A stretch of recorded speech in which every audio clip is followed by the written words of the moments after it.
In today's video, I'm going to teach you how to connect a Hostinger domain to Lovable AI. Before we begin, make sure you have a Lovable AI project ready and that you know the exact domain you own on Hostinger. Keep it handy and remember to use just the domain itself, no HTTP, HTTPS, or slashes. Start by opening the Lovable AI dashboard in your browser. If you're not already on the main page, sign in when prompted so you can see your workspace. From the dashboard, look for the option labeled All Projects. This view is helpful because it shows everything you've created in one place, which makes it easy to avoid connecting a domain to the wrong app. Next, select the project you want to use. Take a second to confirm you're opening the correct one.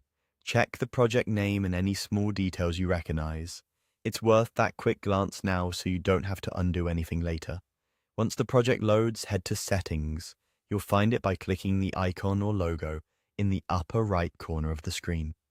Settings is where all of your project level controls live, and it's the right place to manage anything related to your app's identity and infrastructure. Inside Settings, open the Domains section. This is the control center for attaching a custom web address to your Lovable AI project. Connecting your domain here ensures visitors can access your app using your own brand instead of a default link. Click Connect Domain to begin the process. A field will appear where you can enter the domain you want to use. Type the domain exactly as it's registered on Hostinger. You can connect a root domain like example.com or a subdomain like app.example.com. Just be consistent with the version you plan to promote. Double check for typos, remove any trailing spaces, and don't include protocols like HTTPS. After entering the domain, confirm your choice to proceed. If you're unsure whether to use the root or a subdomain, think about how you'll share the link. For public marketing pages, many people prefer www or the root domain.